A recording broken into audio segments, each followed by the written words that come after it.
else to do it. I think Jackson, yeah. Hey, so for my Stackathon, I created a Chrome extension. It's something that I've been thinking about for a while, which is solving a very, very personal problem.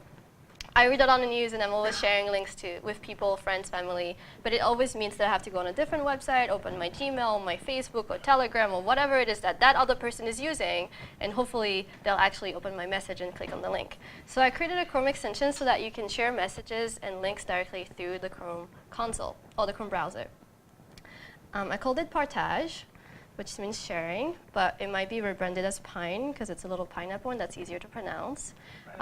It's hooked into the Chrome Identity API to see the email that you're using as you log into Chrome to create your user account. So when you log in for the first time, you'll create your user account and fetch the data. And I guess there's no data to fetch, but once you go back, it'll fetch the data that's associated with your account.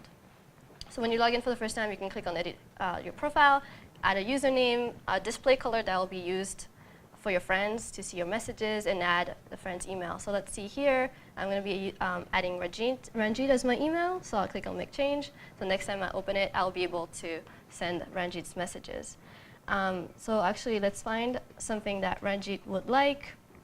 There's something here about cryptocurrencies being used by governments. So I'm going to copy this link here, go right into my little pineapple link here, and then click on Ranjit's account, which is now has his username, and then click on check this out, and then put the URL, and I'll send the message. So it's hooked up on Socket.io as well. So let's see. Let's clear up this a little bit because there's a lot of things here. So I've already read this one. I read this one last night. I'm not sure what this is. So yeah, so now it's a little cleaner. So let's see maybe if Sam or Jeets can send me. Cool, so now it appears right away. So in terms of the technology, I used Express, SQLite, and Postgres on the back end. The server is online, and it's going to keep track of all the data you're sending it. And then on the front end, I used HTML, CSS, and jQuery.